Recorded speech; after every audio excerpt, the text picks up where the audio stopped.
The following Defending Our America episode is presented without commercial interruption by Sig Sauer.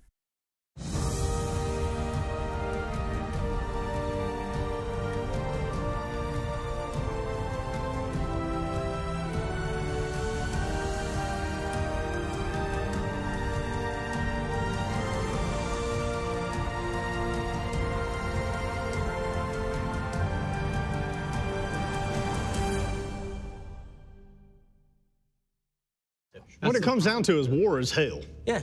Nobody wants war. But if we're going to commit to it, by God, commit to it. Anyone who wants to win a war, your morals will sink to the level of your enemy's morals if you want to win. You can't have this higher standard and expect to dominate. I'll disagree with you. It's not your morals, it's your tactics. We do have to keep in mind, and my generation learned this the hard way with a little village named My Lai in Vietnam, and you've all heard of that, I'm sure.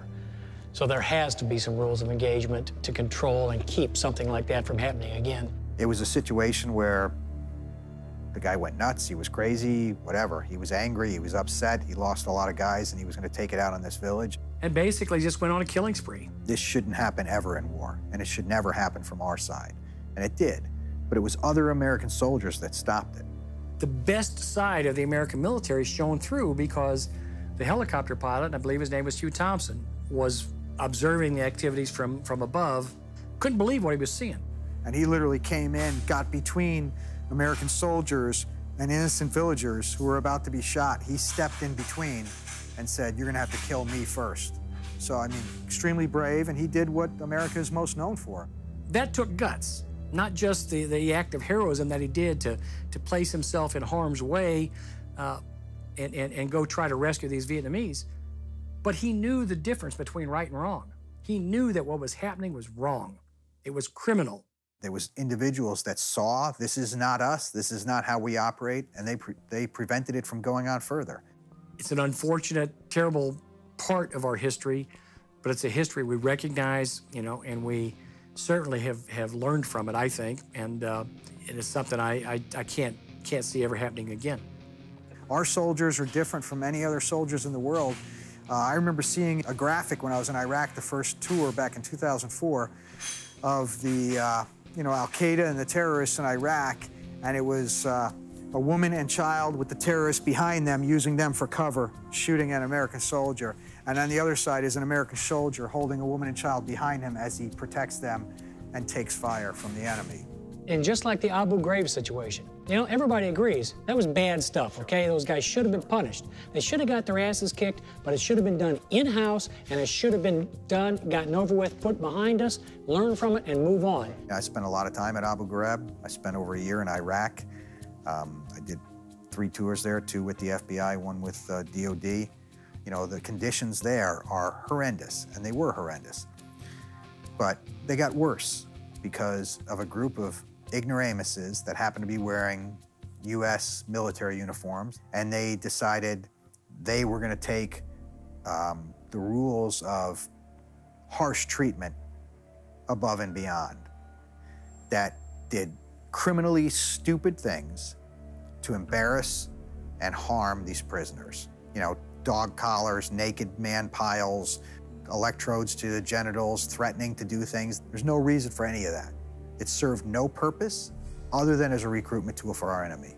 And unfortunately, our media, by making America look like this is a sanctioned thing, like this is what we do when we go overseas and free a nation and shed our blood and our treasury, deplete our treasury to help people in a foreign country. And yet our media and the media around the world portrays that as if that's what America is. You shouldn't have embedded reporters in the damn military units, okay? Absolutely. It shouldn't have been broadcast all over the world for weeks on end, still used to stir up hatred against America, and it cost American lives. Absolutely. Who do you see going down for that stuff? Like, that thing happens. Low-level guys. It's ridiculous. Like, that stupid stuff, childish, we should not be doing that stuff, really doesn't. But in the end... Somebody who has no idea it even happened that day. Right, so... Because you're the leader that let that happen. That's disgraceful when you have a low-ranked individual getting crushed for that.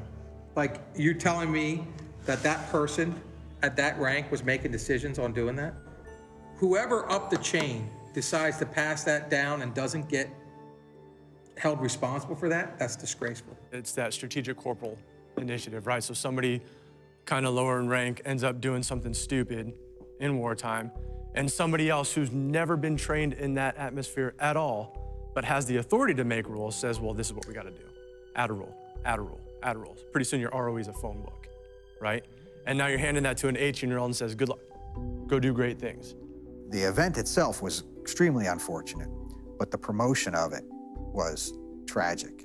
I mean, it led to deaths, innocent deaths, on our side and on the side of the Iraqis, because it emboldened our enemy.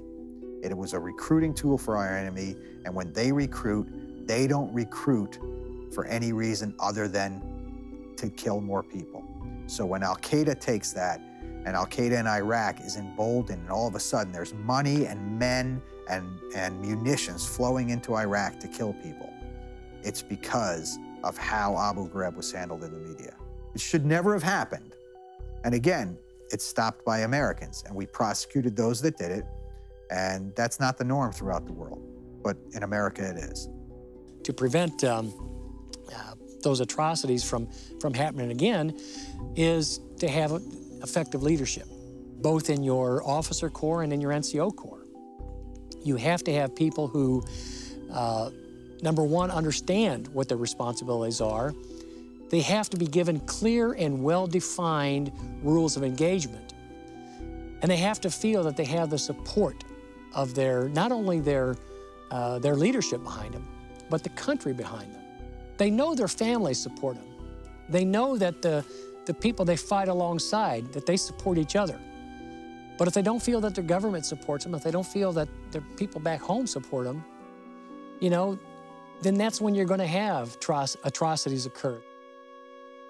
Next time on Defending Our America. The term waterboarding should never have ever been made public.